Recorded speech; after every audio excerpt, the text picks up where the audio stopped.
দর্শক ক্যাচমিস এবং ক্যাচমিস শ্রীলঙ্কার বিপক্ষে বাংলাদেশি ফিল্ডারদের ক্যাচমিসের মহড়া চলছে। স্রোতের বিপরীতে গিয়ে মুস্তাফিজুর রহমানের চোখ জোড়ানো বোলিং, তবে শরীফুল তাসকিন নাসিমদের খরুসে বোলিংয়ে পাহাড় সম সংগ্রহ শ্রীলঙ্কার। ক্ষণিকের বন্ধুত্বের চ্যাপ্টার ক্লোজ, নাগিন ডার্বির উত্তাপ দুবাইতে। এশিয়া কাপের সুপার ফোরে নিষেধের প্রথম ম্যাচে শ্রীলঙ্কার বিপক্ষে টসে জিতে বোলিংয়ের সিদ্ধান্ত নেয় টাইগার ক্যাপ্টেন লিটন কুমার দাস।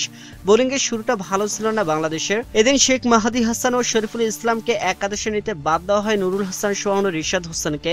দর্শক, লঙ্কান দুই ওপেনার প্রাথম নিশাঙ্কা ও কুশল মেন্ডিস দলকে এনে দেন এদিন উড়ন্ত সূচনা। তখন কেউ কল্পনাও করেননি 200 রানের নিচে থামবে লঙ্কানদের ইনিংস। পঞ্চম ওভারের শেষ বলে দলীয় 44 রানের নিশাঙ্কা বিদায় নিলে ভাঙে উদ্বোধনী জুটি। তার আগে 15 বলে 22 রান করেন নিশাঙ্কা, 3টি চারের সাথে হাকানে 1টি ছক্কা। আর এক ওপেনার কুশল ছিলেন আরো বিধ্বংসী। আফগানিস্তানের বিপক্ষে দারুণ ব্যাট চালিয়ে বাংলাদেশকে সুপার ফোরে তুলতে সহায়তা করা এই ব্যাটার এবার একটি 4 এবং 3টি ছক্কায় 25 বলে 34 রান করেন। শেখ মাহাদি হাসানের শিকার হয়ে দলীয় 58 রানে বিদায় নিলে খেই হারায় লঙ্কানরা। এরপরে একে একে উইকেট হারাতে থাকলে চাপে পড়ে যায় দলটি।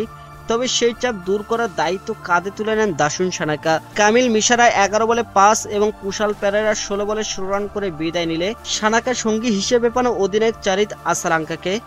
সানাকার কল্যাণে নাসুম আহমেদের করা 15তম ওভার ও তাসকিন আহমেদের করা 16তম ওভারে আসালাঙ্কার কল্যাণে ম্যাচে ফিরে শ্রীলঙ্কা।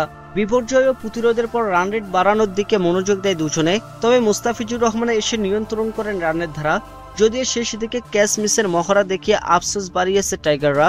12 বলে 21 রান করে আসালাঙ্কা বিদায় নিলে সানাকা 37 বলে 64 রান করে অপরাজিত থাকেন। হাকান 3টি 4 এবং 6টি ছক্কা। বাংলাদেশের পক্ষে মুস্তাফিজুর রহমান 20 রানের খরচায় 3টি উইকেট শিকার করেন। 25 রানে জোড়া উইকেট পান মেহেদী। 20 ওভারে লঙ্কানদের পুঁজি দাঁড়ায় 168।